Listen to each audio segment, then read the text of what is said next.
Gulistan news में आप सभी का एक बार फिर खैर मकदम करते हैं, स्वागत करते हैं। खास मेहमान को हमने आज दावत दी है। आप जानते हैं recently union public services commission ने 2021 का रिजल्ट अनाउंस किया है और लद्दाख के हमारे शख्सियत ने अपना नाम दर्ज किया है। मैं बात कर रहा हूं अनवर हुसैन का, जो कि हमारे साथ आज के इस खास प्रोग्राम में शिरकत कर चुके हैं। अनवर साहब, हमारे साथ ज्वाइन करने के लिए बहुत बहुत शुक्रिया। सबसे पहले आपको हमारी टीम की तरफ से मुबारकबाद पेश करना चाहिए। Thank you, pleasure is all mine. Sir, सबसे पहले आपसे जानना चाहेंगे, जिस तरह से यूनियन यूपीएससी आपने क्रैक किया है 600 रैंक के साथ, आपसे जानना चाहेंगे कि आप एक्सपेक्ट कर रहे थे इससे पहले कि आप क्रैक कर पाएंगे?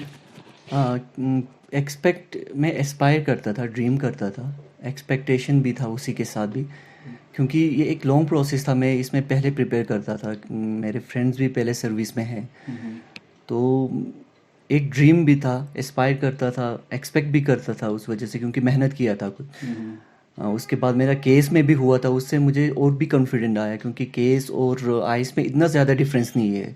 सिर्फ एक स्टेट सर्विस है, एक सेंट्रल सर्विस है, उसके बगैर कोई डिफरेंस नहीं है। कैपेबिलिटीज़ और जो कैपेबिलिटीज़ चाहिए एडमिनिस्ट्रेशन चलाने के लिए, उनमें कोई डिफरेंस ज़्यादा बहुत है नहीं। तो क्योंकि मैंने एडमिनिस्ट्रेशन को एक नज़दीक से देखा है, तो मुझे उससे ये कॉन्फिडेंस आया है, जो मेरे पे पहले लेक करता था जब मैं एडमिनिस्ट्रेशन में नहीं था। जब मैं आया इसमें तो मुझे थोड़ा ये मिला कि मैं कर सकता हूँ इसको, और वो कॉन्फिडेंट मेरे एग्ज़ाम में, मेरे पेपर्स में, मेरे इंटरव्यू में रिफ्लेक्ट किया। तो हाँ, ड्रीम करता था, एक्सपेक्ट भी किया था।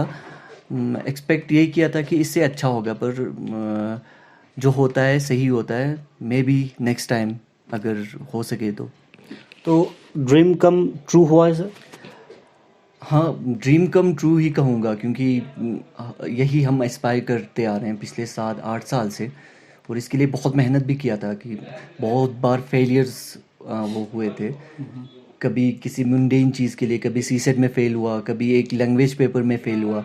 तो मेरा जर्नी बहुत हैफेजर्ड था, अगर बोला जाए तो। बिल्कुल अप्स एंड डाउन्स, मेरे लाइफ में डाउन्स ज़्यादा थे, क्योंकि ऐसे जब आप यूपीएससी का प्रिपरेशन करते हो तो कुछ चीज़ें हैं जो सिर्फ आपको पास करना होता है। जैसे क्वालिफाइंग नेचर होता है, जैसे आपका लैंग्वेज पेपर होता है, जो आपको शेड्यूल लैंग्वेज में से कोई लैंग्वेज आपको पास करना है।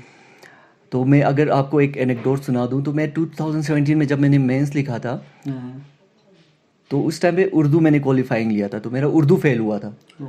तो उसके बाद मेरा 3 साल लगा था, सीसेट फेल हो रहा था, जो क्वालिफाइंग नेचर होता है। तो एक वो था कि एक क्या कहते हैं, दिल में कुछ वो था कि इन चीज़ों की वजह से नहीं रहना चाहिए, क्योंकि एक ये होता है कि आप चले, आपके जीएस में कम मार्क्स आ रहे हो, इंटरव्यू में आप आउट हो रहे हो, पर ये जब आपको लगता है जो क्वालिफाइंग नेचर में फेल होता है, तो आपको बहुत ज़्यादा बुरा लगता है। अटेम्प्ट कौन सा था जब आप कामयाब हुए? ये मेरा 7th अटेम्प्ट था, क्योंकि हाँ, मैंने पहले यूपीएससी में दिया था। पहले 2-3 अटेम्प्ट तो हम ऐसे ही देते हैं, क्योंकि बीइंग फ्रॉम कारगिल हमें कोई आइडिया नहीं होता है। तो ये स्ट्रगल मैंने सबसे ज़्यादा वो किया है, क्योंकि कोई मेरे फ्रेंड्स में, कलीग्स में मेरे साथ उसमें नहीं था फील्ड में। तो मेरे लिए ये एक चैलेंज था कि इसको समझना कि कैसे करना। थैंकफुली 2016 में मुझे याद है, क्योंकि पहले 3 अटेम्प्ट में बस ऐसे जाता था, क्योंकि उस टाइम पे मेरा एक एम भी नहीं था, कोई रोल मॉडल नहीं था। वो मैं मानता हूँ कि कारगिल के लिए सबसे, हमारे लद्दाख के लिए ये एक सबसे लेक्यूना था कि हमारे लिए कोई एक रोल मॉडल नहीं है जिसको हम देख के हम कुछ कर सके। तो मुझे याद है 2016 में डॉक्टर सफदर सर, जो अभी हमारे डायरेक्टर स्कूल एजुकेशन है, उनने मुझे एक वहाँ पे इंस्टीट्यूशन है, RCA residential coaching academy Jamia में, उससे इंट्रोड्यूस किया। उसने कहा कि तुम्हें अगर सीरियस हो, तुम ये परस्यू कर सकते हैं। आपके जर्नी के बारे में भी जानना चाहेंगे सर। जिस तरह से आप खुद एडमिनिस्ट्रेशन में हैं और 2018 के बाद इस वक्त आप सर्विस कर रहे हैं एज ए SDM द्रास, तो जनरली आपका सफ़र कैसा रहा है? बेसिक से थोड़ा जानना चाहेंगे। अगर मेरा हिस्ट्री, अगर मेरा लाइफ देखा, मैं पहले स्कूलिंग, मेरा initial year of schooling like 6th class तक मेरा सुरुवेली से रहा। उसके बाद 99 वॉर ये सब हुआ। उसके बाद में अलीगढ़ में मैंने पढ़ा, MU कॉलेज में, तो वहाँ मैंने 10th तक पढ़ा। 11-12 मैंने जम्मू में पढ़ा। तो मेरा अगर जर्नी देखे बहुत डाइवर्स है, मैं हर स्टेट में जा चुका हूँ। तो फिर उसके बाद मैंने दिल्ली यूनिवर्सिटी में मैंने मास्टर्स किया। ग्रेजुएशन भी मेरा था, बॉटनी ऑनर्स में था, तो वहाँ से किया। फिर उसके बाद मैंने ट्राई किया, कभी JNU के लिए ट्राई किया, क्योंकि फोकस नहीं था कि ड्रीम नहीं था। सबसे बड़ी बात कि मेरे पास कोई ड्रीम नहीं था कि मैं क्या करूँगा। एजुकेशन लाइन में मेरा कोई इंटरेस्ट नहीं बन रहा था, जबकि मैंने मास्टर्स कर लिया था। मास्टर इसलिए किया था क्योंकि डीयू में एडमिशन मिल गया, तो उस टाइम पे एक डीयू में एडमिशन होना भी एक बड़ी बात होती थी, तो कर लिया वो भी। सिविल्स के लिए कब से आपका माइंड बना, कब से ड्रीम बना आपका, और किस चीज़ ने आपको मोटिवेट किया इस फील्ड में आने के लिए, इस फील्ड में आगे बढ़ने के लिए, अचीव करने के लिए? ये कहता जब क्योंकि मैं टेक्निकल बैकग्राउंड से नहीं हूँ, तो जॉब का अपॉर्चुनिटी बहुत लिमिटेड हो जाता है। आप रिसर्च उसमें जा फील्ड में जा सकते हो, तो वो मेरा इंटरेस्ट नहीं था। तो लकीली थोड़ा बहुत दिल्ली में रहना फ़ायदा हुआ, थोड़ा बहुत वो आइडिया मिल गया था कि एक सर्विस होता है यूपीएससी। वो भी आप सोचिए, मुझे मास्टर्स के बाद पता चला। तो हमारे लद्दाख के लिए ये बड़ा वो था कि उस टाइम पे कोई हमारे लिए रोल मॉडल था नहीं। तो उस टाइम पे जब पता चला कि कोई कुछ है सर्विस जिसमें यूपीएससी है, ऐसा ऐसा होता, तो एक दो अटेम्प्ट तो ऐसे ही दिया कि बड़ी देखा कि बात क्या सर, होता है। थोड़ा इंटरप्ट करना, बड़ी बात आपने कही, मास्टर्स के बाद आपको सर्विसेज के बारे में जानकारी मिली, तो ये अपने आप में बहुत ही अनोखी बात है। मास्टर्स के बाद जानकारी मिलने के बाद इसके बाद आप ट्रैक कर रहे हैं। वही मैं आपको अभी कहता हूँ कि जैसे कि हमारे बच्चों के लिए वही एक रोल मॉडल चाहिए। उनको कैरियर्स के बारे में एक प्रॉपर काउंसलिंग चाहिए, और काउंसलिंग से बता के नहीं होता, देखने से जो काउंसलिंग होता है। आपके जैसे कश्मीर में हमने देखा कि शाह फैसल सर के बाद कैसा वेव आया, तो वो हमारे पास लेक कर रहा था। हमारे पास कोई था नहीं जिसको हम देख के इंस्पायर करें। सबको पता था आईएएस कुछ होता है, पर जब तक हम किसी को रोल मॉडल की तरफ से देखते नहीं है, किसी को हम खुद जिसको हमने देखा हो इसी गलियों में घूमते हुए, इसी स्कूलों में पढ़े हुए, तब तक कोई जब हम अपने एक्सपीरियंस से हम वो नहीं देखते हैं, तो हम एस्पायर भी नहीं कर पाते हैं उस चीज़ के लिए। तो लकीली मैं दिल्ली में पढ़ा था, थोड़ा आइडिया मिला। फिर आपको जैसे बताया सफदर सर थे, तो उनने इंट्रोड्यूस करवाया आरसीए में। तो आरसीए में लकीली उस इन्वायरमेंट में सबसे अच्छा मेरे लाइफ के मैं जिस मुकाम पे हूँ, चाहे वो केएस में था, चाहे जेके अभी यूपीएससी में हूँ, तो सबसे मेरे लिए ये आरसीए बहुत एक मेजर वो रोल किया, क्योंकि वहाँ पे एक इन्वायरमेंट था। वहाँ पे सिलेक्टेड कैंडिडेट भी होते थे, चाहे आईपीएस होते थे, आपके साथ खाना खा रहा है, आपके दोस्त होते थे, तो आपको लगता था यार इनमें और मुझ में कोई डिफरेंस नहीं, और वो हर टाइम आपको बैक करते थे। वो एक फैमिली की तरह था। कंपटीशन हेल्दी था, मतलब कंपटीशन हम आजकल देखते हैं कि आप कंपटीशन को नेगेटिव सेंस में लेते हैं। वहाँ पे मैंने ये देखा कि कंपटीशन को आप हेल्दी लेते हो। विन विन सिचुएशन हाँ, के साथ। आप हमसे कुछ गेन करते हो, मैं आपसे कुछ गेन करता हूँ, चाहे आप मुझसे कुछ ना गेन करें, क्योंकि ये होता था मैं अपना नॉलेज आपको शेयर करता हूँ, मेरा रिवाइज हो जाता था। और हर किसी ने, क्योंकि ये 7 साल की जर्नी में इसमें पूरा रहना बहुत मुश्किल है। 3 साल मेरा सर्विस में गया, कंसिस्टेंसी बिल्कुल टूट जाता है। पर मेरे फ्रेंड्स ने हर टाइम ये कहा है कि बस तुम एक बार इस हमारे जो ऑप्शनल ये पेपर्स होते हैं जिसको पास करना होता है, क्वालिफाइंग नेचर वाले पेपर होते हैं, उसको पास करो, तुम हो जाओगे। तो वो भी कॉन्फिडेंस दिखाना बहुत बड़ी बात थी। फिर जब मैं एडमिनिस्ट्रेशन में आया, लद्दाख मेरे लिए बहुत लकी रहा। पहले सचिन सर थे डीसी ले, फिर उसके बाद संतोष सर, मेरे अगर इस 2 साल में जितना मेरे लिए संतोष सर और एसएसपी अनायत सर ने किया है, मुझे लगता है जितना उनने बिलीव दिखाया मेरे में कि आप कर सकते हो, मुझसे ज़्यादा बिलीव उनको देख के लगता था कि जितना बिलीव वो मेरे पे शो करता था कि तुम कर सकते हो, वो मेरे लिए बहुत वो एक अपलिफ्टमेंट की तरह वर्क किया कि मैं एक आगे जाके फिर मुझ में कॉन्फिडेंस आया कि मैं कर सकता हूँ, खुद के लिए नहीं तो इन लोगों के लिए जो मेरे पे बिलीव करते हैं। तो ये ड्रीम के लिए एक बड़ी बात होती है कि जब कोई आपके लिए बिलीव करता है, आप पे फेथ शो करता है ना, तो आपको लगता है मैं एक्स्ट्रा एफर्ट करूँगा। तो वो मेरे लिए लकी रहा ये यहाँ पे।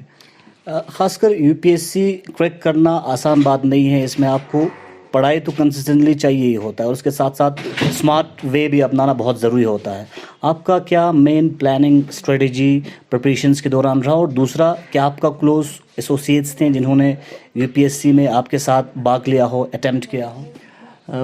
अगर आप जैसे आपने पूछा, ये मेरे लिए वही स्ट्रगल था। एक तो यूपीएससी जानना, फिर उसके बाद जानने के बाद, क्योंकि यूपीएससी एक ऐसा वो है कि आपके पास जीएस, आप अगर मार्केट में जाओगे थाउजेंड्स ऑफ रिसोर्सेज है, आपके पास कौन सा रिसोर्स कैसे पढ़ना है वो इम्पोर्टेंट है।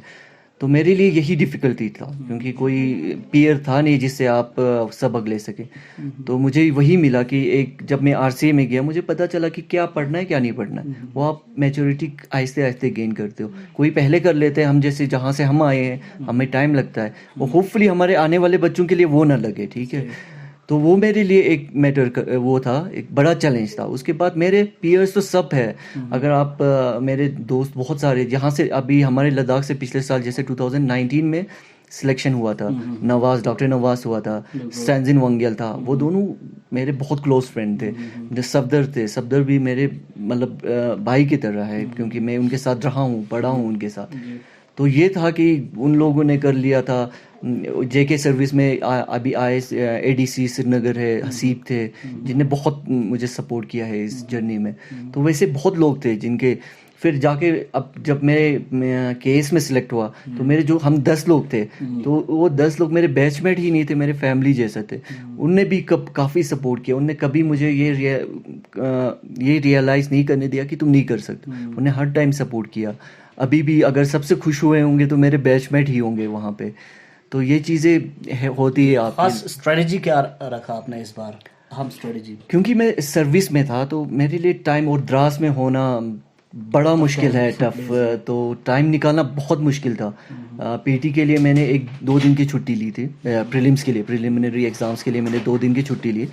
उसके बाद क्या हुआ कि मैंने जितना भी टाइम मिला, जैसे आप ऑफिस आवर के बाद जितना टाइम मिलता था उस पर पढ़ लेता था। कि एक चीज़ मेरा यही था कि मेरे पहले बेस काफ़ी ठीक था। जीएस मेरा कभी वीक पॉइंट नहीं रहा है, तो मुझे इतना मेहनत नहीं करना पड़ा जो, क्योंकि मेरा एक बेस बन चुका था। अभी भी अगर मैं मेंस के लिए गया तो कुछ टाइम के लिए गया था, कोई आंसर राइटिंग प्रैक्टिस इतना ज़्यादा नहीं हो पाया था। पर मेरा ये था कि मेरा बेस बन गया था किसी चीज़ में। मेरे स्कूलिंग ऐसा था कि मेरा उन चीज़ों में सही था। कुछ चीज़ें थे जिन पे मुझे वर्क करना पड़ा। जैसे इंटरव्यू भी मेरा वीक पॉइंट रहा करता था, पर जब मैं एडमिनिस्ट्रेशन में आया तो वो चीज़ जब आप इंटरेक्ट करते हो बड़े ऑफिसर्स को से, तो आप रियलाइज़ करते हो कि कैसे बात करना है, कैसे वो करना है।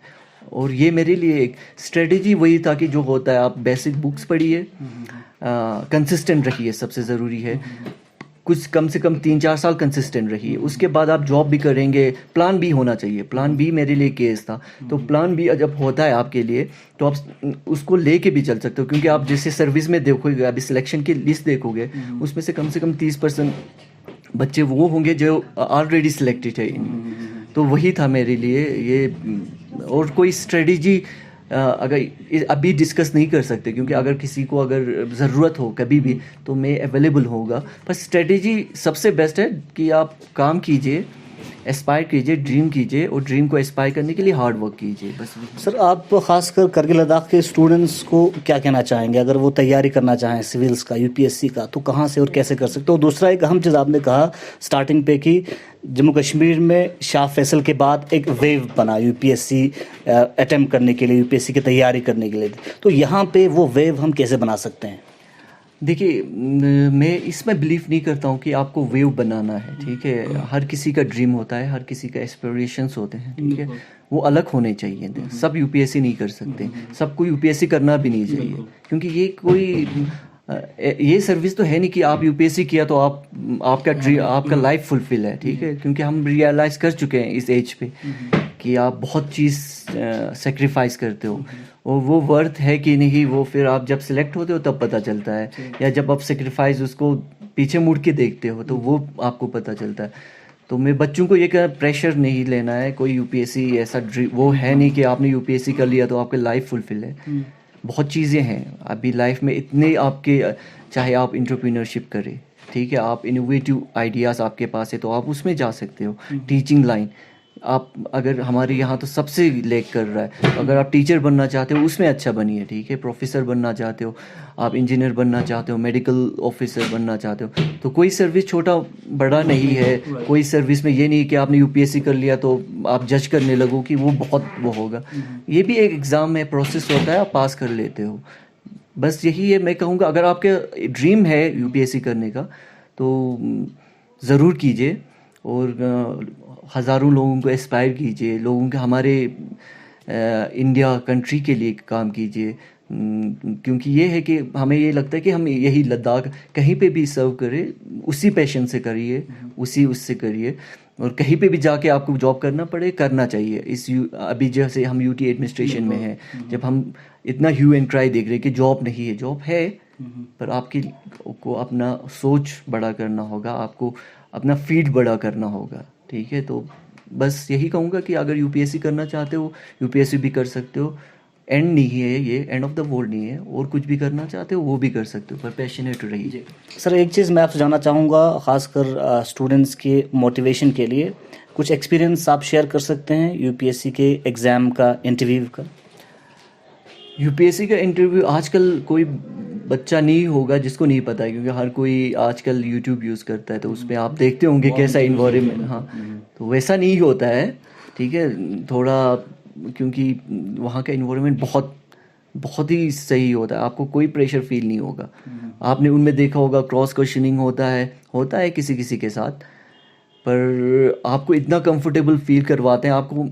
जैसे मेरा स्ट्रेच, मुझे अभी याद ही नहीं है कि मेरा इंटरव्यू का स्ट्रेच कितना रहा था, होगा 35 मिनट, 25 मिनट और 35 मिनट के बीच में होता है, पर मुझे याद भी नहीं है मेरा कितना था, क्योंकि वो इतना अच्छा इन्वायरमेंट होता है वहाँ पे, इतना अच्छा इंटरेक्शन होता है, क्योंकि वो आपके नॉलेज टेस्ट नहीं करता, क्योंकि आप नॉलेज वहाँ से 3 एग्ज़ाम पास करके आ चुके हो, तो वो आपको देखते हैं आप कैसे कंडक्ट करते हो, आप कैसे बात करते हो, ठीक है, आपके कॉन्फिडेंस लेवल को देखते हैं, आपके प्रेजेंस ऑफ माइंड को देखते हैं, क्योंकि वो क्वेश्चन काउंटर क्वेश्चन करेंगे। जैसे आप कोई हॉबी लिखते हो, तो उस हॉबी में आपने सच में आप हो कि नहीं, क्योंकि हॉबी में वो बहुत डेप्थ में जाते हैं कभी कभी, तो उसमें आप ब्लंडर करोगे। फिर अगर आपने लिख दिया मैं क्रिकेट खेलता हूँ, तो आपको सब पता होना चाहिए, रूल पता होना चाहिए, आप ऐसे नहीं बस खेलता हूँ नहीं, तो वो चीज़ें बहुत मेन होता है। आपको कोई लद्दाख स्पेशल क्वेश्चन क्या आप शेयर करना चाहेंगे जो आपको पूछा हो? क्योंकि मैं लद्दाख से होना हमारे लिए पॉजिटिव ये रहता है कि हमें लद्दाख से ही पूछते हैं लकीली। तो मेरे से यही पूछा कि द्रास में चैलेंजेस क्या है, क्योंकि मैं द्रास में सब डिविजनल मजिस्ट्रेट इंचार्ज में अभी हूँ, तो मेरे लिए वो पूछा कि आप द्रास वहाँ क्या देखते हो, कि आप सबसे बड़ा चैलेंज क्या है, आप एडमिनिस्ट्रेशन में यूटी में क्या डिफरेंस आया है। जैसे कि ऐसे भी क्वेश्चंस होते हैं कि एप्रीहेंशंस थे कारगिल को यूटी मिलने के लिए, तो उसको आप कैसे देखते हो कि क्या है, अभी आप लोग कैसे हैं, तो आपको बैलेंस आंसर करना पड़ता है कि है ना, एपॉलिटिकल, आपको होना भी, बायस नहीं होना है, बायस नहीं होना है, और यही तो चाहिए सर्विस में आपको, यही हम सबको चाहिए, चाहे आप कुछ किसी सेक्ट, कास्ट, रिलीजन से बिलीव करते हो, पर आपका जब आप किसी कुर्सी पे बैठते हो तो आप सेकुलर होना चाहिए, आपके क्रेडेंशियल्स सेकुलर होना चाहिए। आप जब किसी के साथ जस्टिस करते हो, वो सिर्फ जस्टिस उसके साथ हो ही नहीं, बस उसको दिखे भी, लोगों को दिखना भी चाहिए कि जस्टिस हुआ है, तो वो चीज़ें ज़रूरी है, और यही इंटरव्यू में आपको रिफ्लेक्ट करता है, क्योंकि आप फेक पर्सनालिटी लेकर नहीं जा सकते हो, आपके दिल में कुछ और होगा, वो 2-3 क्वेश्चनिंग करेगा, आप निकल जाओगे, ठीक है। तो आप जब तक अपने दिल में वो चीज़ नहीं लोगे, आपके आइडियल्स, जो आइडियल्स पे आप कुछ आइडियल्स नहीं रखोगे, तो बस मैं यही कहूँगा कि आप अपने स्ट्रॉन्ग कमिटमेंट रखिए अपने आइडियल्स, वैल्यूज़ को लेके, यही यूपीएससी के इंटरव्यू में देखते हैं। बार बार यूपीएससी के बारे में जब हम बात करते हैं, तैयारी के बारे में जब हम जानकारी हासिल करने की कोशिश करते हैं, तो उस वक्त एक अहम चीज़ बार बार देखने को मिलता है, सुनने को मिलता है, वो ये कि जब आप तैयारी कर रहे होते हैं यूपीएससी का, तो आपका ट्रांसफॉर्मेशन ऑफ पर्सनैलिटी होता है। वाकई में होता है?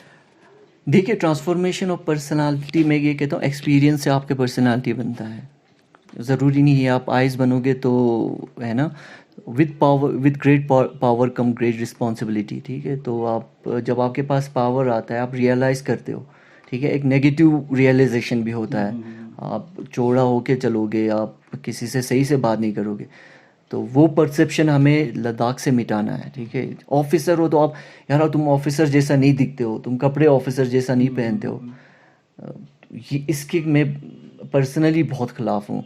मुझे नहीं लगता कोई ऑफिसर वाला होता है, आप इंसान हो, आप सबसे पहले इंसान हो, तो आप इंसान की तरह रहिए, उसी की तरह बिहेव कीजिए, वही ऑफिसर है, कोई अलग से, कोई अफसर ही नहीं है, कोई आपने एग्ज़ाम पास किया है, बस ये आप दिमाग में बैठिए, आपने कोई प्रोसेस पास करके आए, आप कोई महारती नहीं हो, ठीक है, वो आप एक एग्ज़ाम पास करके हो, बस सर, लोगों को सर्विस करने के लिए एक और बड़ा मौका आपको मिला है। केस ऑलरेडी आपने क्रैक करके लोगों को सर्विस दे रहे हैं। अब केस से भी बढ़ के यूपीएससी आपने क्रैक किया है और भी उससे बेहतर तरीके से सर्विस करने का एक मौका मिला है। कैसे आप सर्व करेंगे और क्या एक्सपेक्ट कर रहे हैं आप इस रैंक के हिसाब से? एक्सपेक्टेशन क्योंकि मेरे चॉइसेस फॉरेन सर्विस या आईपीएस है, इन दोनों में से मुझे होपफुली कुछ मिल जाए। पर यही है कि किसी सर्विस में मिले, यूपीएससी यही है ना फील्ड कि आपको कोई भी सर्विस मिले आप आपको परफॉर्म करना है, चाहे एडमिनिस्ट्रेशन लाइन में हो, चाहे पुलिस में हो, चाहे फॉरेन सर्विसेज में हो, चाहे रेवेन्यू में हो। तो हर किसी में अलग अलग चैलेंजेस है, हर किसी का अलग डोमेन है। ठीक है, आप हाँ आईएएस हो तो आप लोगों के साथ ज़्यादा इंटरेक्ट करोगे, आईपीएस हो तो आप अलग से सर्व करोगे। तो हर किसी का अलग डोमेन है। तो मेरे लिए प्लस पॉइंट ये होगा, मैं एडमिनिस्ट्रेशन में रह चुका हूँ, पिछले 3 साल से मैंने काम किया एज ए प्रोबेशनरी, अब एज ए वो काम कर रहा हूँ, तो मुझे थोड़ा एक्सपीरियंस है। तो मेरे लिए पॉजिटिव पॉइंट ये होगा कि मैं किसी सर्विस में जाऊँगा तो मेरे लिए वो ज़ीरो लेवल से नहीं होगा, मेरे लिए कुछ एक्सपीरियंस है, तो मुझे पता है कैसे कंडक्ट करना है, क्या करना है। तो वो चीज़ें हैं मेरे लिए। और थोड़ा डोमेन ज़्यादा होगा, पहले मैं द्रास में काम करता था तो थोड़ा अब क्या पता डोमेन ज़्यादा हो, बस वही चेंजेस होंगे, लोग वही होंगे, प्रॉब्लम सबके सेम है। होपफुली मैं जैसे अभी करते आ रहा हूँ, होपफुली मैंने जितना हो सका कोशिश किया है द्रास में या कहीं पे भी मैंने सर्व किया हो, और वहाँ पे भी मेरी यही रहेगी कि मैं कोशिश करूँगा अपने लेवल की मैं अपना बेस्ट परफॉर्म करूँ, लोगों को सुनूं, लोगों से बात करूं, लोगों के प्रॉब्लम जानूं और जितना हो सके उनको हौसला दिलाऊं कि कोई है जो उनके प्रॉब्लम को सुन रहा है और एड्रेस कर रहा है और कोशिश कर रहा है। सर, एक सवाल मैं आपसे जानना चाहूँगा आपके आबाई गांव के बारे में। और जनरली जब यूपीएससी कर रहे थे तो चैलेंजेस तो काफ़ी आते हैं, आप खुद ने कहा कि अप एंड डाउन्स काफ़ी था, तो फैमिली का किस तरह की सपोर्ट मदद आपको देखने को मिला इस दौरान? मैं पापा काकसर से हैं जी। पर फिर वो बल्ती बाज़ार आए थे 1960s में, 62 में आए थे। तो मेरे भाई मेरी फैमिली पूरा बल्ती बाज़ार में सेटल है अभी। तो मेरा भी लाइफ पूरा बल्ती बाज़ार में गुजरा है। तो मेरे जितने भी मेमोरीज है उसी बल्ती बाज़ार के कंटेक्स में है। तो चैलेंजेस फैमिली के लिए एक फाइनेंशियली हम मतलब साउंड थे, कोई मेरे लिए कभी फील नहीं हुआ कि फाइनेंशियली मुझे कोई प्रॉब्लम है, कभी फील होने नहीं दिया। क्या पता हो पर फील मैंने स्ट्रगल नहीं किया, मैं ये नहीं कहूँगा मैंने स्ट्रगल किया, फाइनेंशियली साउंड था, घर पे सपोर्ट था। और घर पे सबसे पहले ये कहूँगा जब मैं हॉस्टल में रहा हूँ बचपन से, तो एक इंडिपेंडेंसी वो था, थॉट था कि हाँ खुद से करूँगा। कभी घर वालों ने पूछा नहीं तुम क्या कर रहे हो, कि इस बार तुम फेल हुए के पास, कभी नहीं पूछा उनको। मुझे मेरे लिए सबसे बड़ी बात थी ये, कभी उनने पूछा नहीं कि तुम्हारा एग्ज़ाम क्या हुआ, कौन सा एग्ज़ाम दे रहे हो। उनको यही बिलीव था कि ये पढ़ रहा है कुछ करेगा, बस यही बिलीव हमारे लिए बहुत, क्योंकि कोई प्रेशर नहीं था। कभी पूछा नहीं क्या जॉब करोगे तुम अब 4-5 साल हो गए प्रिपरेशन में, दिल्ली में 14 ईयर हो गए, तो क्या तुम जॉब नहीं करना चाहते हो, वो कभी पूछा नहीं। यानी फैमिली में वो कॉन्फिडेंस आपने बिल्ड किया कि आप कुछ कर सकते। हाँ, वही मैं हर किसी से यही रिक्वेस्ट करता हूँ कि अपने आप से ट्रूथफुल रहिए। ठीक है, आप दूसरों को धोखा दे सकते हो, ठीक है, आप फैमिलीज को, फ्रेंड को धोखा दे सकते हो, अपने आप को तो कभी नहीं धोखा दे पाओगे। खुद को कैसे झूठ बोलोगे, खुद से तो झूठ नहीं बोल सकते। तो जो भी करे अपने से सही रहिए, अपने वैल्यूज़ पे कमिटमेंट पे सही रहिए, और सब उसके बाद फैमिली सपोर्ट होता है किसी, क्योंकि मैं ये नहीं कहूँगा कि फैमिली प्रेशर्स नहीं होते हैं या इकोनॉमिकल सिचुएशन या फाइनेंशियल सिचुएशन नहीं होता है हर किसी के लिए। मैंने ऐसे भी लोग देखे हैं जो हमसे भी बहुत इकोनॉमिकली जिनका वो साउंड नहीं था, उस फैमिली से भी आके अच्छे काम कर चुके हैं। तो होपफुली उनके लिए ज़्यादा स्ट्रगल होता है, पर हाँ उनके लिए इंशाल्लाह, उनके लिए क्या पता, होपफुली उनके लिए अच्छा भी होता हो बहुत ज़्यादा। तो यही है गेम कि आप हर कोई कर लेता है यूपीएससी। आपको किसी बीपीएल फैमिली से या किसी भी फैमिली से, किसी भी हायरार्की में, कहीं से भी आके कर लेता है। तो यही है एक क्या मेरिटोक्रेटिक सोसाइटी का, कि आप हर कोई आप अच्छा कर सकता है और कोई अच्छा कर सकता है। अगर मेहनत करें। बहुत बहुत शुक्रिया सर। आखिर पे आप लोगों तक लद्दाख के और ख़ासकर स्टूडेंट तबके से मुखातिब होते हुए किस तरह की मैसेज आप उन तक पहुंचाना चाहेंगे, और एक बार फिर हम आपको मुबारकबाद पेश करेंगे। Thank you. सबसे स्टूडेंट्स जो मेरा प्रायोरिटी भी यही है। मेरा एक सबसे पहला ड्रीम मेरा यही रहा था कि मेरा यूपीएससी में जाना भी मेरे लिए एक ये मेरे पीछे एक ड्रीम था कि लोग मुझे देख के कम से कम कुछ लोग तो मतलब एस्पायर कर सके, क्योंकि मैंने खुद सफ़र किया है इस चीज़ में। तो मैं स्टूडेंट से यही कहूँगा, जो भी करते हो पैशनेटली करो, कोई भी ड्रीम फॉलो करो। सबसे पहले ड्रीम करना सीखो। जब तक आप ड्रीम नहीं करोगे आप नहीं सीख पाओगे। आप जितना ड्रीम करोगे, जब तक आप ड्रीम नहीं करोगे, एस्पायरेशंस आपके नहीं होंगे, आप कैसे उस पर काम करोगे। तो ड्रीम करो, उस पर काम करो, कुछ भी काम करो अच्छी तरह करो। बस मेरा यही है। ये नहीं कि आपका UPSC end of the world नहीं है। बहुत सारे डोमेन है, अच्छे अच्छे डोमेन्स है जहाँ पे आप ह्यूमैनिटी के लिए, लद्दाख के लिए काम कर सकते हो। तो उनमें काम कीजिए। सबसे पहले पढ़ाई कीजिए। जितना आपका पर्सनालिटी, जैसे आपने मुझे एक क्वेश्चन पूछा था कि पर्सनालिटी कैसे बनता है। पर्सनालिटी पढ़ने से बनता है। और आप पढ़ना ये नहीं कि रट्टा मारो, इंटरनलाइज करो, वैल्यूज़ को इंटरनलाइज करो, ठीक है। तभी आप इंसान बन पाओगे, तभी आप अच्छा दिखोगे, अच्छा लगोगे। गाड़ी में जाने से अच्छा नहीं दिखोगे, लाल बत्ती से अच्छा नहीं दिखोगे, आप पढ़ने से अच्छा दिखोगे। और पढ़ाई करो, खूब सारे किताब पढ़ो, अपना हॉबीज़ रखो, जितना हो सके हॉबीज़ रखो, हॉबीज़ को फॉलो करो। क्योंकि आपका ये है कि एडमिनिस्ट्रेशन किसी भी लाइन में जाओगे एक मोनोटोनस लाइफ हो जाता है। तो आप जब तक आपके पैशंस नहीं हो, आपके हॉबीज़ नहीं हो, तो आपको लाइफ गुजरना बहुत मुश्किल हो जाएगा। तो हॉबीज़ रखिए, उन पर भी काम कीजिए, ड्रीम कीजिए। मैं कहता हूँ ड्रीम कीजिए। एक पोलो कैल्हो का एक कोट है, कहते हैं कि it is the idea of dream coming true that make life possible और ब्यूटीफुल।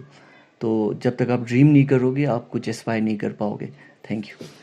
जब तक आप ड्रीम नहीं करोगे आप कुछ एस्पायर नहीं करोगे। हमारे साथ बात कर रहे थे यूपीएससी रिसेंटली क्लियर किए हुए अनवर हुसैन साहब, जिन्होंने रिसेंटली लद्दाख का नाम एक बार फिर रोशन किया है और प्रेस्टिजियस यूपीएससी क्लियर किया है। 600 रैंक के साथ यूपीएससी क्रैक किया है। अनवर साहब हमारे साथ बात करने के लिए बहुत बहुत शुक्रिया। बने रहिए गुलिस्तान न्यूज़ पर्पल के अपडेट के लिए। अनवर साहब के ओपिनियन आप तक हमने पहुंचाने की कोशिश की।